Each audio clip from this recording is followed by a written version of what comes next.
Is it actually plausible for the New York Knicks to acquire a significant piece this trade deadline? Will it take giving up Mitchell Robinson to do so? We get into it next with Jeremy Cohen of Knicks Film School on Locked On Knicks.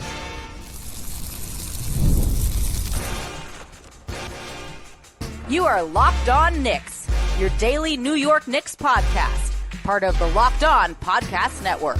Your team every day. Hey, what's up, guys? I'm Gavin Shaw, your favorite play-by-play broadcaster's favorite play-by-play broadcaster, a credentialed NBA media member, and of course, your Saturday host of the Locked On NBA podcast. I wanted to remind you that this is Locked On Knicks, part of the Locked On Podcast Network, your team every day, your daily podcast on the New York Knicks, giving you the most detailed insight on your favorite team 5 days a week. And be sure to join thousands of other Knicks fans in subscribing on both YouTube and your favorite podcast platform for the best insight on your favorite team every single day. We also remind you, if that's not enough for you, your favorite podcast now has a newsletter introducing the Locked On Knicks daily newsletter, the one-stop shop for ultimate team and league coverage delivered right to your inbox. You can sign up for free now at LockedOnDaily.com. That's LockedOnDaily.com, and start your day with the all-new free Locked On Knicks newsletter. Get writing from Alex and I, our team of national writers here at Locked On, and of course, Josh Lloyd with the latest in fantasy basketball. We have one of the best open rates of any of the newsletters in the network. I'm confident you guys will really enjoy it. Also, Super Bowl 59 is here, and there's no better time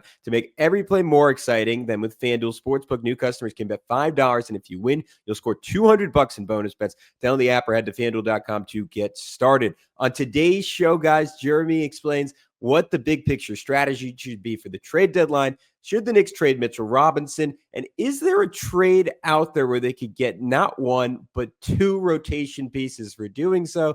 We dive into it all now with my friend, Jeremy Cohen. All right, guys, as promised, I am lucky enough to be joined by the cap god, the king of cream, one of 41 people that Timothy Chalamet follows on Twitter. It's our friend, Jeremy Cohen of the Knicks Film School podcast. Jeremy, how's it going, buddy?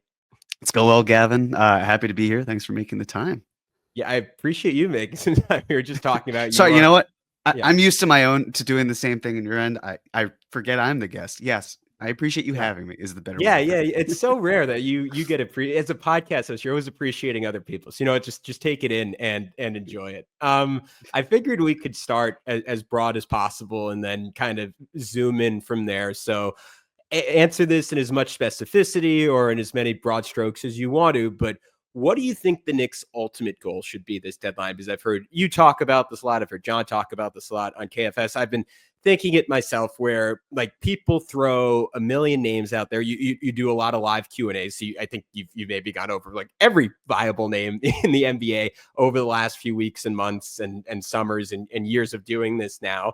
And yet we always have to fall back on one, like your area of expertise, what is actually feasible within the cap. But I think just as importantly, like what is feasible within Tom Thibodeau's realm of who he's actually going to play, who he's going to embrace. And are you going to give up substantial assets for someone who is going to see 5 minutes of time in the playoffs? And yes, you have to plan for the worst case scenario where like the Knicks got Alec Burks, I think last year, maybe not with the intention of playing him in the playoffs. He ends up being a key piece because you have a million injuries. But I think the presumption going in is if you're making a trade, you want it to be someone who's playing, I don't know, let's say at least like 14 minutes in a playoff series. And the list of those guys, I think, is shorter than most people would think. With that context, necessary or not, what are sort of your broad goals for the Knicks this trade deadline? Yeah, of course. Well, the main thing to work back from is with the new CBA and the second apron, how many times do you want to go above it? You can really go above it once in a 4-year span. And after that, you start to face more severe penalties. So if we're thinking, okay, the Knicks have 4 years of a window. If they're going to do it 1 year, what's the year that they want to do it where they don't face repercussions for it? Mm-hmm. It's not going to be this year. It can't be this year because the Knicks are hard capped at the second apron. So then it's a question of, well, is it next year? Probably shouldn't be next year, in my opinion, because you have the Mikal Bridges extension kicking in the year after that, assuming he signs an extension, which I gather he would.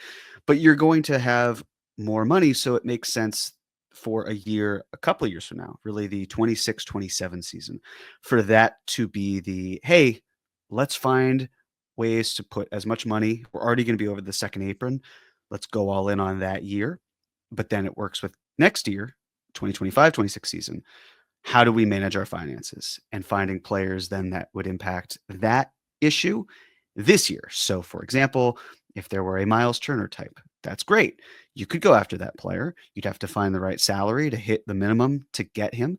But then on top of that, you have to pay him, and then you're going over the second apron next year, which is then an issue the year after that. So it's really a balancing act of find the best window of time to use your one get out of jail free card.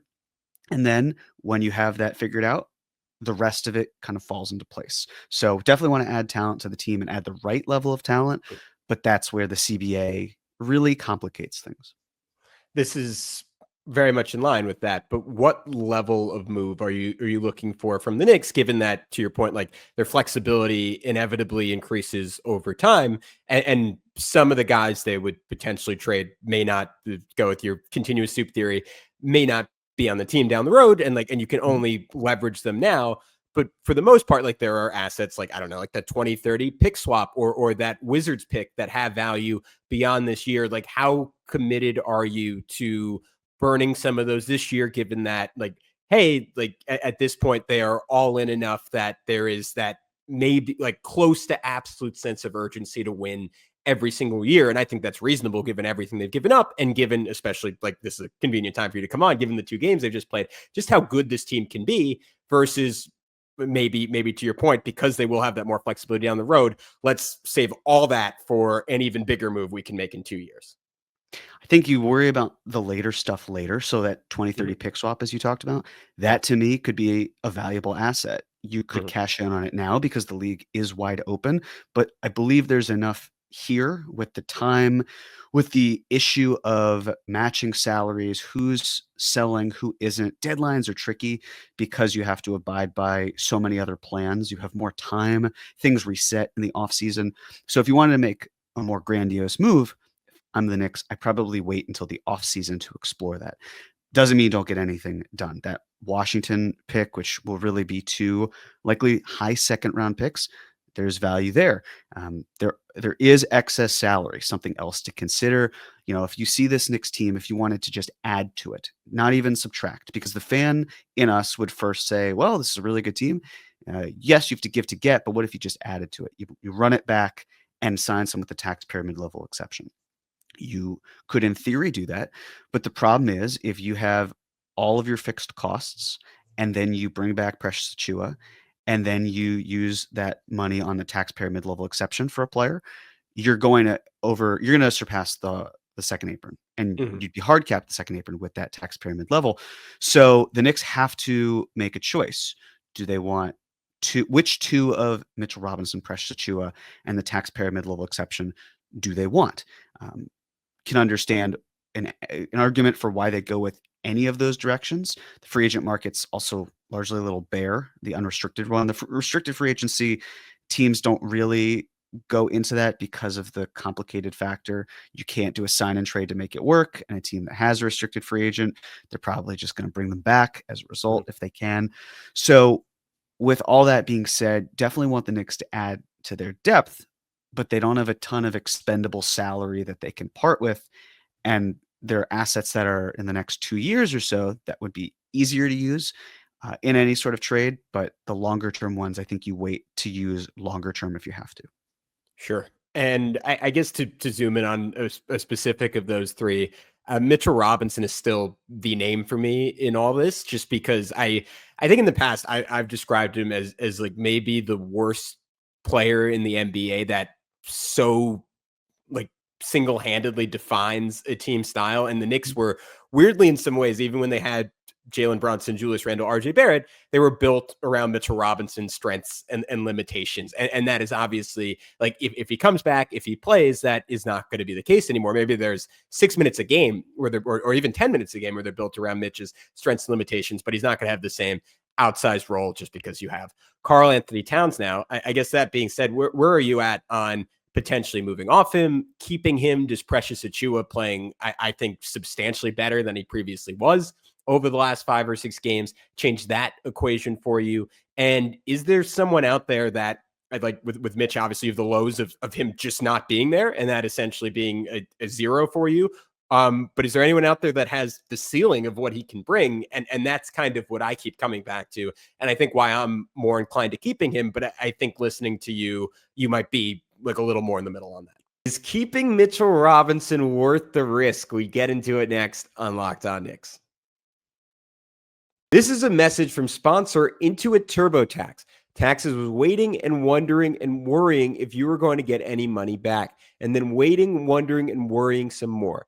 Now Taxes is matching with a TurboTax expert who can do your taxes as soon as today. An expert who gives your taxes their undivided attention as they work on your return, while you get real-time updates on their progress so you can focus on your day.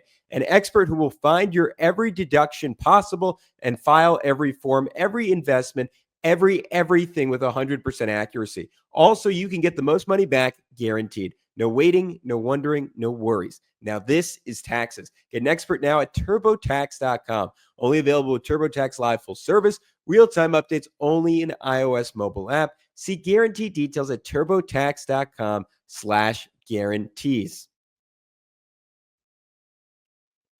For Mitch, it's really ceiling versus floor. I think if you were to have a healthy Mitchell Robinson, your ceiling is higher than what the Knicks can probably get on the trade market. But he hasn't been healthy. We don't know if that will be consistent. I see a player who dominated the Cavs series, is probably the Knicks' best player. That was 2 years ago. The question then is, can you get that player back? Can you get a version of that player? And can you get a version of that player to stay healthy? And past precedents would tell us that's a real gamble. My biggest concern is if the Knicks were to say, you know what, we're not going to do anything. We're going to stand pat. We don't like the offers that are out there, and we're going to roll with what we have. And then Mitchell Robinson gets hurt. And then we look back at a season, and windows, they close quickly. And the fear of what happens if 4 or 5 months from now, we say, man, it would have been great if the Knicks had one more guy that they could trust in the front court because Mitchell Robinson was hurt. That's my biggest concern. Now, in terms of targets, I don't think there's anyone that, like I said, expands the Knicks ceiling in a way that Mitchell Robinson would. You could find players that heighten their floor. There's talk of Jonas Valanciunas. I would understand it. I don't think that getting him is the number one. Yes, absolutely need to do that thing for the Knicks. There are good things that he provides. There are things that are less than ideal. If that were a perfect trade, then he'd not be attainable to begin with. So the only problem is that I think Knicks fans need to look at Mitchell Robinson and say, as an asset, as a player as well, he's not what we remember him as. Could he get back to that point? Sure, I don't want to rule that out. But sitting here right now, the levels of concern that I have, and don't just take it from me, if the reporting is consistent that other teams don't know what to make of Mitchell Robinson, they haven't been able to evaluate him, that should be a concern. And the pushed back timeline of when he's playing is another reason why there's a lack of trust from the outside looking in. Yeah, and I guess is that part of the equation too, that you would be trading him at his lowest point if you did trade him? It would be, and that'd be a concern. But then it's kind of what's cutting off your nose to spite your face sort of thing. Do you feel like, are you losing the battle with Mitchell Robinson by trading him at a lower point? Yes, but if you're able to take other assets that you have and package it and get something that would be a more valuable return, and it helps you with this season, because if the league's wide open, and I believe it is, you've got an opportunity to really rely on better talent. And maybe if it's not better talent, it's, can you turn quality into quantity? Can you find a way to get multiple rotation players out of this? So it's an intriguing thought. Absolutely. It's hard to look at it and say, I have no interest. Yeah, I think this might be dumb, but I'm almost willing to roll the die on him to say I think the Knicks are in a place where ceiling is almost more important than floor to me, where like championship is the goal. They have, it would maybe be a stretch to say they've quote unquote proven themselves good enough to win a championship. Like we've seen the gap, at least over the last 6 quarters they played, between them and a team like the Thunder. Fascinated to see how they do in 3 more games against the Cavs and the Celtics. But if there's if there's someone who can put you over the top and you cannot otherwise find that, I'm almost willing to take the risk on him. And I've kind of kept in the back of my head, like, I wonder how much Mitch's return being delayed is a product of like, all right, he's like the injury's worse than they thought, the recovery's going slower than they thought, versus like, hey, we know this guy could be the difference between a championship or not. Why rush him back? We're in a good position with Precious Achiuwa. We have depth at that position. Let him get to a point where he is 110%. And then I think we're both on the same page that if and when he does come back, like, it will be an extremely slow ramp up, a very cautious role, a very slow incorporation. And maybe the other side of that is like, if Achiuwa is playing so well, like there is some overlap there. You're unlikely to play those two together. I do think there's a world where, and I said this last year when the Knicks made the Bogdanovich trade, where you are putting a lot of weight on Tom Thibodeau. I think in a good way to say, hey, like we're giving you optionality here. And there will be, like, maybe the Boston Celtics, like a series for Precious Achiuwa, and maybe the Cleveland Cavaliers, a series for Mitchell Robinson. You have to pick and choose how and when to use these guys. Personally, I think you referenced it. I've had that Cleveland matchup on my mind. That is where I'm really thinking about Mitch and him just having a ton of value that, to your point, I don't know if they can find anywhere else. I would assume not, but I'm curious your take on it. Outside of the starters, is there anyone else on this Knicks team that's relatively untouchable for you? I know you've talked about Deuce just because the amount of money he makes, like, and the fact that it is like one of the better, like, under $10 million contracts in basketball. Super hard to get equal value back for him. But is there anyone you would consider relatively untouchable, or someone like you're just saying, like, I don't really think it's likely the Knicks would move off this guy? Yeah, in terms of the other salaries that the Knicks have, they're so small, similar to Deuce, that it's hard to generate the level of value with the salary matching that would need to be there, which is why it keeps going back to Mitchell Robinson as a focal point. Like, it's not personal, it's just it's business. Yeah. The only Yeah. Those are the numbers, and that's how it works. One other thing you had mentioned that I wanted to talk about. So, Mhm. well, really two things. First, you Sure. mentioned about Precious and Mitch probably not playing together a whole lot. Totally agree. I'm very curious how that impacts Karl-Anthony Towns and the pairing you'd have if it would mean Precious Achiuwa is sort of out of the rotation. And I think the other thing with Mitch there is if you can find a big man who can do similar things to what he does, but also space the floor, do you then create flexibility where you could pair that big man with Karl-Anthony Towns? You could pair that big man with Precious Achiuwa. You could certainly pair Precious Achiuwa with Karl-Anthony Towns. We know how well that has worked. And I get the premise of the Knicks in a season where we want to improve their ceiling. You add a whole bunch of players that would do that. But the biggest thought I have with that is if you have a front court player like Mitchell Robinson, where Mhm. if he does expand your ceiling, fantastic. But if you're having trouble getting someone to at least raise your floor even a bit, what does that do to the other players? Because I see the starting five where their ceiling is through the roof. And so if you have like I see Deuce McBride, Precious Achiuwa, even Cameron Payne, those guys are floor raisers to me. And I think Deuce can do more than them, certainly in Mhm. aspects, but they help keep you settled and they make the stars be the best versions of themselves. And I'm just concerned where if you have a high ceiling but an extremely low floor, does that with a team that's kinetic, do you then run the risk of everyone else kind of compensating for a loss with what you have? Which is then where, looking at the market, if you can find someone that even gives you steady minutes, good winning minutes as well, that you can pair with other players, diversify what you've done so far, that can then, as a whole, the sum of your parts being greater, maybe push you in the direction that you need to go.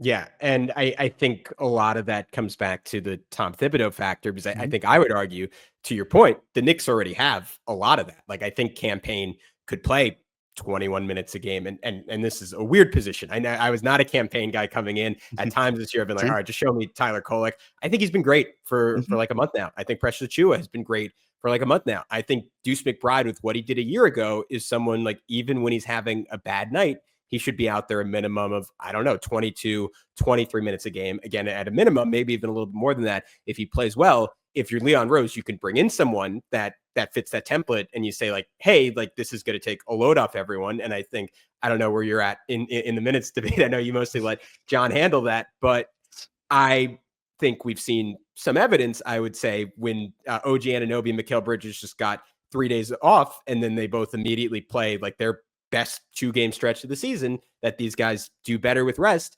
But even if you bring that person in, if Tom Thibodeau is not seeing that as someone like, hey, I would rather have this guy on the floor for 10 minutes and avoid playing those guys for 40, it doesn't matter unless he actually plays them and uses them. All right, guys, we're about to answer a big question. Could the Knicks get not one, but 2 rotation guys for Mitchell Robinson? If that sounds interesting, boy, does Jeremy have a fake trade for you. We get into it next on Locked On Knicks.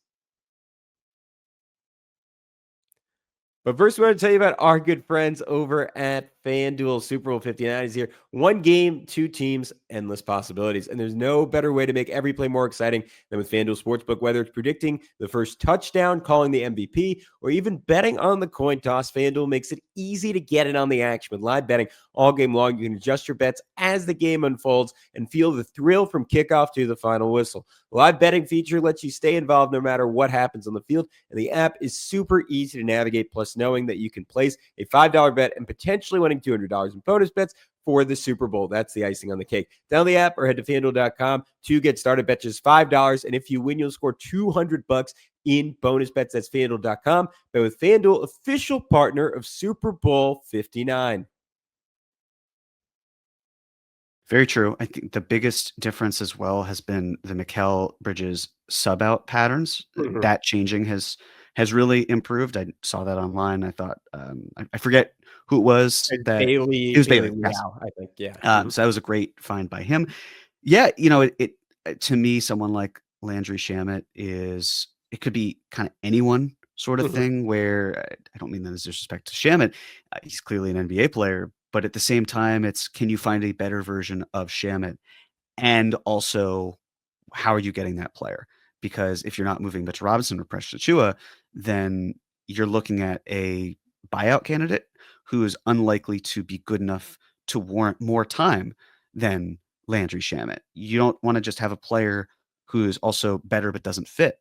A Javonte Green type is someone who maybe could give you better defense, but what is happening on the offensive side of the ball? Is that a player that you necessarily want?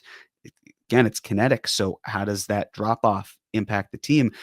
So it would be nice if the Knicks could have 9 players that they trust wholeheartedly to go into the playoffs. It just, how do we get there? It's probably moving Precious Achiuwa, or it's moving Mitchell Robinson and finding at least one other piece that works around those players. All right, I want to get into some brass tacks, I get, and get some names out of you. Maybe we just go guy by guy, but you want to give me, if you have them on the top of your head. I don't know if you're here yet in your process, so I'm sorry if I'm rushing it, but 2 or 3 guys that you really fixated on as sort of your guys, and in your mind, these are the players I would love for the Knicks to find a way to make it work with. It's tough. Like I said, we've gone through the list. It's almost easier from a process of elimination standpoint. In terms of names of players that I like, how about this?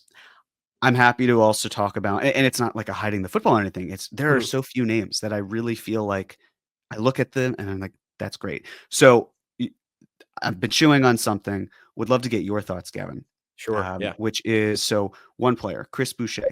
Michael Scotto reported about him being a potential option for the Knicks, that there was some interest there. And now talked about it with Mitchell Robinson for Valanciunas. If you make that type of deal, you're saving money. You're saving like $4 million, but you don't really need it because you can turn it into a TPE, but also you're not going to use it on the buyout market. So it's a user to lose it situation. So then it's finding who can fit into that salary slot if need be. So one thought I had was, well, let's say the Knicks made a trade of Mitchell Robinson for Chris Boucher, because that's how the math would have to work. Are there other pieces on Toronto that could kind of fit in with what the Knicks do? And one player that I think would be very appealing would be Ochai Agbaji, just in the sense of the Raptors are a team that's looking to get far worse.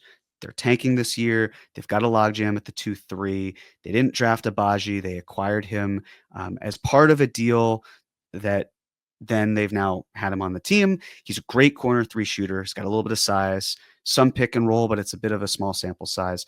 Point being, to me, he's the type of player where you can get an upgrade over Landry Shamet, and you don't have to play Shamet as much. You'd also have Boucher. You'd be adding spacing to your bench, which is supremely important. Abaji's also been mentioned. He's been great on the catch and shoot. He's been elite on unguarded shots. And with this offense, we know how many looks they generate. If you can find a way to have Abaji parked in the corner and Brunson getting to the rim and kicking it out, which he does a ton, that creates more open looks and likely to see him cash in that way.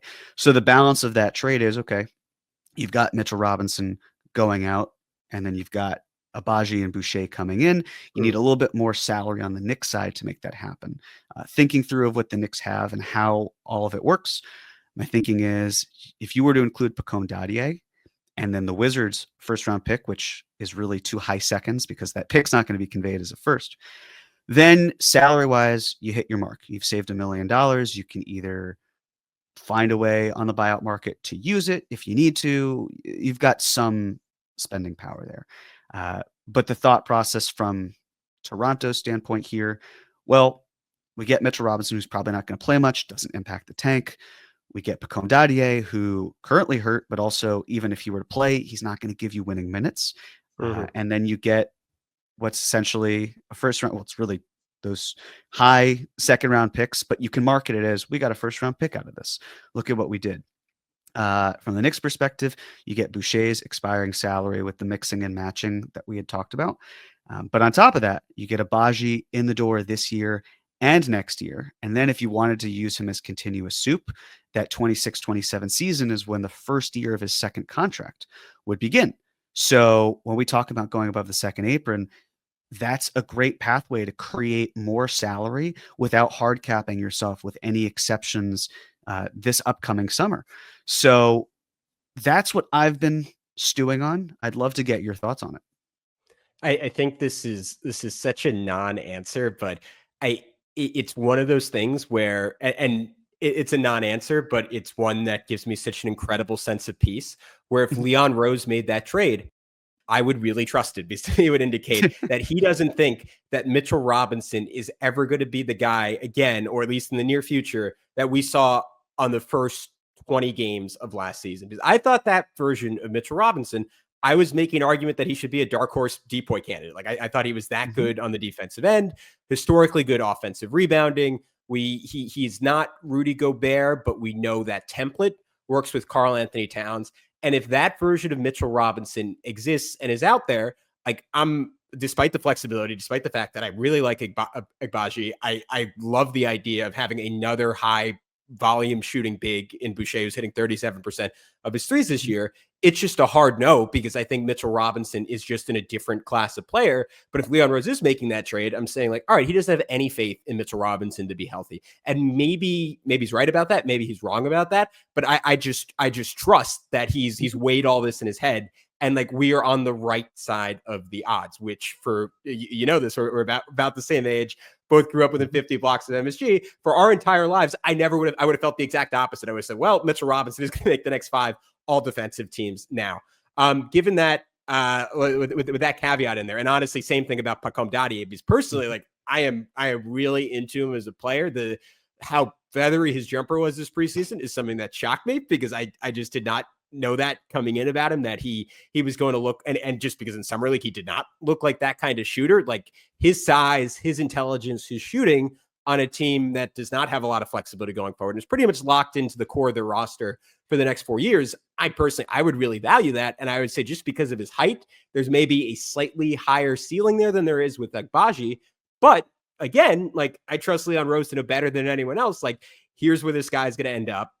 Maybe he gets there. I think odds are Agbaji's a better player. So to answer your question, if that trade was made, I would very quickly talk myself into it. And I really like the idea of a 2-for-1 to, as you noted, reduce the burden on your guys in a regular season context, to have a little bit of insurance, where right now, I think my biggest fear about this Knicks team is they've had extraordinary health luck all year, and you get into a series and OG Anunoby turns an ankle, and even let's just say best case scenario, he has to miss 3 games. Like there is just like that's it for this team. Like they really cannot survive an injury. I don't know if they can survive one of these guys missing 2 games, and Agbaji, and to maybe even like a lesser extent Boucher, just because like Cat is so irreplaceable, like it almost doesn't matter if he gets hurt, but throw Boucher in there too if something happens to Precious. I do like having a little bit of insulation and insurance. So I know that is a long-winded non-answer, and it raises your floor, maybe slightly lowers your ceiling, but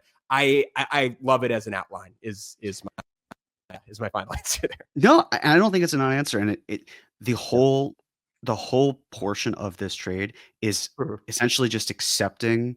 If you accept Mitchell Robinson's not going to be that player, then I think the trade makes sense. If you're holding out firm belief that he's going to be back, or at least going to look very close to what we've seen before, I can completely understand why it might not be the most well received. I also keep going back to, so Mitchell Robinson, he'll be 27 April 1st. Big men typically don't age the best. Big men with lower leg injuries, their careers are even shortened from there too. So it's still the idea of Mitch versus what you get on the court, especially also what kind of looks do we think that he'll get? I think if you were to play the Cavs and you have a healthy Mitch Robinson, he's going to see plenty of time. He'll abuse them on the glass. But if you were to play the Celtics, with the amount of switching that the Celtics do, you're probably not going to have Mitch on the perimeter. You're probably going to have him closer to the rim. But with the spacing options, how does his defensive impact change things? And then on the offensive side, from a game planning, you're running the offense not through him, of course. He's going to be a 5th option. But let's say you've got Jalen Brunson. Mitchell Robinson comes down to set a pick. We know Mitch slips the screen. We know where he's going, straight to the basket. It's easier to game plan around that. And the thinking here is, okay, the Knicks probably would have 10 players that they feel are capable of giving them minutes. It's the starting 5. It's Cameron Payne. This is not in order at this point. It's just kind of going from smaller to larger. Cameron Payne, Deuce McBride, Ochai Agbaji, Precious Achiuwa, Chris Boucher. We're at 10. That's more than Tom Thibodeau typically likes to go. But from a playoff perspective, because as far as I see it, the time between the deadline and the end of the season, it's working out kinks, but it's mainly how do we stay healthy? How do we keep players fresh for when it really matters? Come playoff time, I would imagine Tibbs probably goes 8 deep, maybe 9. If that's the case, you have so many different looks. This player's in foul trouble. We got another person. This player's not giving me what I need. We're going to go to that. This game plan isn't working. Let's try something else. It's the flexibility that you are allowed that you wouldn't have as otherwise dictated with your team right now. There's some, of course, getting Karl-Anthony Towns has opened up a tremendous amount of possibilities. But if you are trying to say, give me all of the options I can have to mix and match where I need, where the Knicks are at right now, that's not it. It's not going to be the 100% prepared. It's really more just like, this is the best we got. We've got some options here, but we got to lean on the players that are in this building. So it's really the crux of this whole deadline has to be, what's your faith in Mitchell Robinson? Yeah, and I do think this is repeating something I said earlier, but I do think even with the current roster, there is more flexibility than they have leaned into. And I don't know if they fully leverage the fact that they have Karl-Anthony Towns, and having someone who gives you that much of a boost to the other guys on the floor in terms of making their lives easier offensively.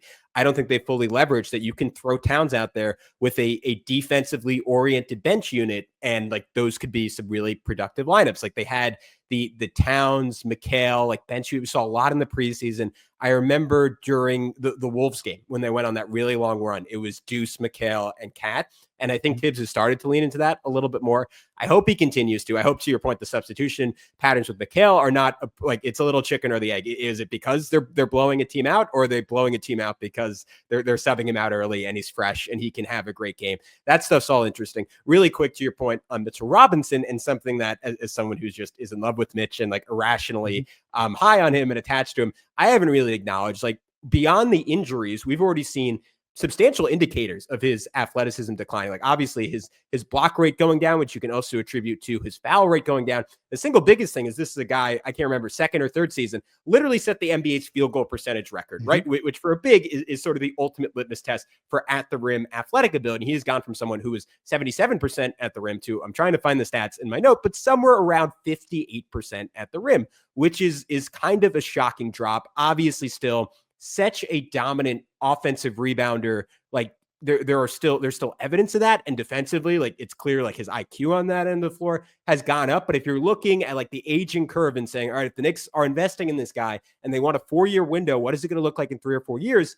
Given his lack of skill, there's an argument to be made. Not only are you banking on him to be healthy this year, but even if you get that best case scenario, like how much longer can you play out the string? What type of money can you reasonably offer him on an extension that makes sense for him, like given his talent, but also makes sense for you, given that you're predicting some of that downturn? And like, is he someone you want to invest in, given what you have with Cat at center and that he might go downhill a little bit? So that's all stuff I'm thinking about. But I wanted, did you have 1 or 2 more names that you're really passionate about? Because if not, I'll throw you a couple of names just before we wrap up. All right, guys, that is it for part 1 with Jeremy Cohen. We are going to come back with a part 2 hitting on some of my favorite targets. And he tells me if they're realistic or not. Be sure to follow Jeremy Cohen at The Coincidence on Twitter. And of course, on a litany of Knicks Film School podcasts.